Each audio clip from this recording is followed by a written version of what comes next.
Hello, स्वागत करते हैं आप दोनों का वायरल टीवी में। Thank you. और सर आप क्या कहना चाहेंगे, नए शो में आपकी एंट्री हो गई है, पहले से आपने शो देखा था, ऐसा कुछ था तो कैसे हुआ सारी चीज़ें? आ, ये एक सरप्राइज की तरह आया था मेरी लाइफ में। मतलब जब मुझे फोन करके बताया गया था मेरे किरदार के बारे में कि हम आपको पहले एज अ बिजनेसमैन दिखाएंगे, क्योंकि ऑडियंस की नजर में, मतलब बाकी घर वालों की नजर में मैं अभी भी एक बिजनेसमैन ही हूँ। बट मुझे ये जब बताया गया था कि वो एक अंडरकवर स्पेशल टास्क ऑफिसर की तरह आपको आगे जाके हम रिवील करेंगे, तो मुझे उससे ज्यादा खुशी कभी मिली नहीं है। तो मतलब मेरे लिए कोई ऑप्शन ही नहीं था कि मैं इसके बारे में सोचूं। I just wanted to know more and more about my character. तो मैं जब भी यहाँ शूट पे आता था तो मुझे कुछ एक सरप्राइज वाला एक सीन आता था मेरे सामने कि मैं तब सोचता था कि वाओ, ऐसा भी हो रहा है। तो अब ये वाओ की जर्नी मुझे लगता नहीं है खत्म होने वाली है। I am getting astonished and surprised every day with the character they have build and the story line जो ये लेके आए हैं। I am completely loving it.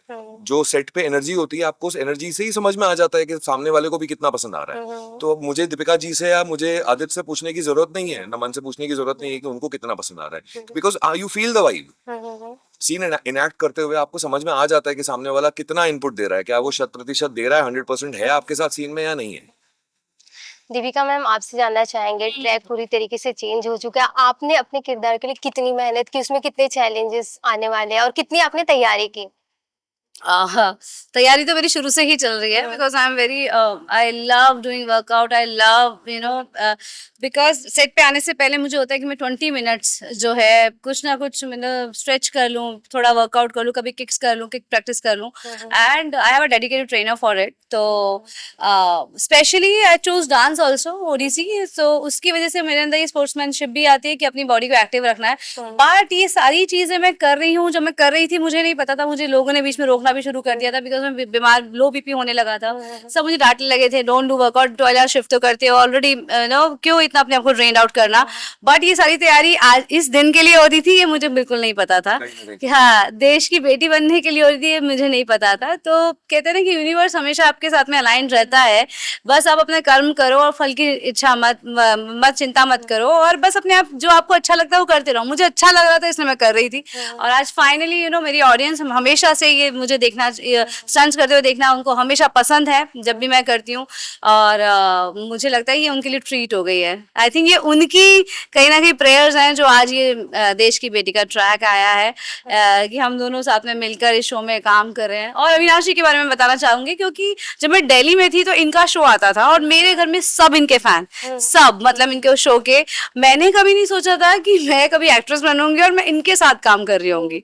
सो आज मुझे मेरी चाचियों के सबके फोन आते हैं कि he is in the show, how is he, so he still look वैसे ही हैंडसम लगते हैं, वैसे ही जैसे थे ये। तो वो सारे कॉम्प्लीमेंट्स आते हैं, तो I think that's what is सबको अच्छा लग रहा है। तो आपके जरिए मुझे पता चलता है, मुझे भी नहीं पता था। तो सर आपको पता चला कि जब दीपिका मैम आपके अपोजिट है, तो फिर आपका क्या कुछ रिएक्शन था?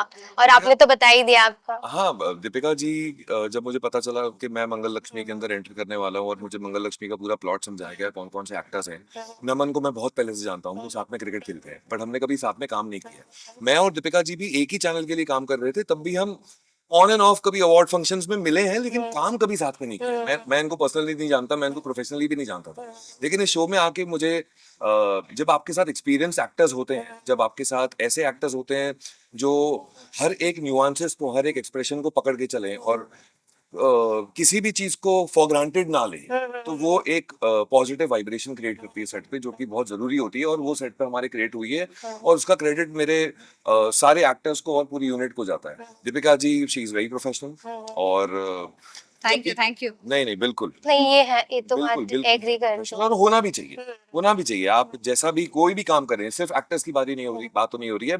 स्पॉट बॉय से लेकर डायरेक्टर तक आपको, you should be 100% to your work, क्योंकि वो आपकी कर्म भूमि है। और मैं अभी फिलहाल अपनी कर्म भूमि में बैठा हूँ, और मेरे लिए कर्म से बड़ा और कुछ नहीं है। तो work is for me the more than God, I can say. तो 7 साल बाद मुझे वापस ऐसा एक रोल मिला जिससे मैं खुशी खुशी कर पाऊं। और ये ब्रेक जो हुआ था, और मतलब मैं आपको एग्जैक्टली डिस्क्राइब नहीं कर सकता कि मैं कितना खुश हूँ एसीपी जयराज के किरदार से। और मेरी चाचियाँ भी बहुत खुश हैं। जो आप लोग का फ्राइडे वाला एपिसोड था काफी अच्छा था, तो आप लोग ने देखा वो, तो फिर क्या आप दोनों में क्या बातें हुई वो एपिसोड देख के? हम लोग इतना स्क्रीन प्ले नेक्स्ट क्या आ रहा है नेक्स्ट क्या आ रहा है उसमें लगे रहते हैं, और जो हम कर रहे होते हैं तब उसको बहुत इंजॉय करते हैं। और लिटरली मैं इनको ये बेशक आप सबके सामने कह रहे हैं मैं बहुत प्रोफेशनल हूँ, बट मैं बता रही हूँ कि मैं बहुत इरिटेट करती हूँ क्योंकि मैं बहुत ज्यादा हंसती हूँ। हर मैं जब तक रोल एक्शन नहीं होता तब तक मेरा इमोशन करेक्ट आता ही नहीं है। तो because I look at the scene as Deepika and then I perform it like Mangal. So when I look at the scene as Deepika मैं ऑडियंस बन जाती हूँ, और मुझे पता है कि यार कितना मजा आएगा ये सीन देखेंगे, तो मैं हंसती रहती हूँ। जैसे आज आदित्य के साथ भी जो सीन आ रहे हैं, जयराज जी के साथ भी जो सीन आ रहे हैं, जब मैं पढ़ती हूँ मुझे हंसी आती रहती है। तो आप जब देखेंगे ना, मैं वो हंसी जो होती है ना वो आपका पीओवी होती है।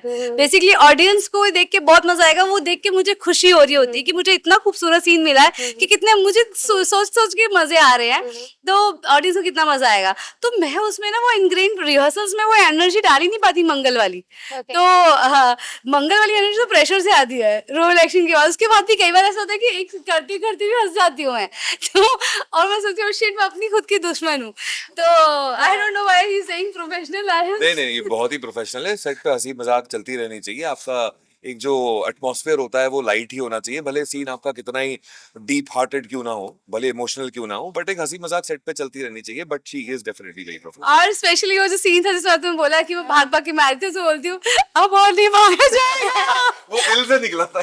दिल से नहीं, I was imagining my mummy and और टू मी ऑल्सो। जब आई यूज टू जब मैं बहुत ओवर टायर्ड हो जाती हूँ, बट मैंने और मम्मी की एनर्जी डाल दी थी उसके अंदर कि और मम्मी तो खैर मेरी नहीं, मम्मी रॉन्ग होगी। मतलब मैंने एक ऐसी वुमेन को इमेजिन किया था जिसके लिए बहुत मुश्किल है। तो मैंने एक्चुअली इमेजिन किया था, मतलब मैं तो वो जो निकला था तभी मुझे अपने ऊपर हंसी आई थी, वो हो नहीं पा रहा था। बट मैंने जिद लगा ली थी कि मुझे वैसा ही चाहिए। और जब मैंने वो देखा ना, स्पेशली अविनाश ने मुझे तभी बोल देते हैं रिएक्शन बहुत अच्छे आए हैं। तो उसी दिन जब हम कर रहे थे तो बहुत अच्छे सीन्स आ रहे हैं, बहुत अच्छा। कि हम एक दूसरे को कॉम्प्लीमेंट देते रहते हैं। जब भी इनको कुछ अच्छा लगता है, मैंने कुछ अच्छा किया तो ये बोलती है। हर जगह हम लोग कॉम्प्लीमेंट नहीं देते, बट मैंने तो मुझे याद ही मैंने उनको कब कॉम्प्लीमेंट दिया होगा। मैंने नहीं दिया है। आपने दिया था। I don't remember, but मुझे याद है वो मैं मेरे पैर में दर्द हो रहा था, वो शॉट देके मैं बैठ गई थी and I was sitting, he was saying बहुत अच्छे एक्सप्रेशंस आए। और मैंने थैंक यू भी नहीं बोला इनको, क्योंकि मेरे था मॉनिटर तक जाके देखने की मेरी एक्चुअली हिम्मत नहीं है। मॉनिटर पे देखा था वो। हाँ, तो ये लोग मॉनिटर पे देख के आए थे, तो इन्होंने मुझे बताया। मैंने चलो इन्होंने बता ही दिया तो अब देखने की क्या जरूरत है, अच्छा ही होगा। और एक्चुअली जब एपिसोड देखा तो बहुत मजा आया।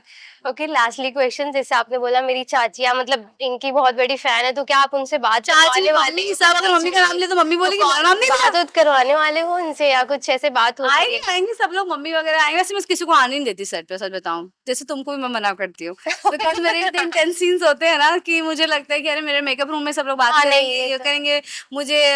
और he is involve in the scenes, और फिर वो सीन्स की एनर्जी हटा के किसी को 10-15 मिनट मिलना, एंटरटेन करना, that's also a job. And you all know that I don't entertain anyone, I only entertain my self. हाँ, पर डे मिलता है तो आप लोगों को मंगल लक्ष्मी 8:30 से 9 बजे एंटरटेन करती हूँ। सो मेरे को लगता है कि ये जो 12 घंटे मेरे काम के लिए हैं, तो आई मोस्टली अवॉइड। मैं जब कभी लाइटर सीन होगा तब मैं देखूंगी। लास्टली आप दोनों अपने फैंस एंड ऑडियंस के लिए क्या मैसेज देना चाहेंगे? यार इन लोगों ने एक बहुत बड़ा माइलस्टोन ऑलरेडी क्रिएट कर दिया है 700 एपिसोड्स का। 2 साल से ये लोग काम कर रहे हैं, मुझे शो से जुड़े हुए 2 महीने हुए हैं। आई एम वेरी ग्रेटफुल कि मैं इस माइलस्टोन का, इस शो का हिस्सा बन सका। जो अब ट्रैक जो चेंज किया है, मैं कह सकता हूँ कि ये एक नया दौर शुरू हुआ है हमारे शो में। ये नया दौर बहुत कुछ नया लेके आएगा, तो हम लोग भी होपफुल हैं। आप लोग भी प्लीज हमें जो हम एंटरटेन कर रहे हैं, आप लोग भी प्लीज देखिए और प्लीज हमें अपना फीडबैक दीजिए। हाय, मैं हूँ Avinash Vijay Sachdev and I am Deepika Singh. And you are watching viral TV.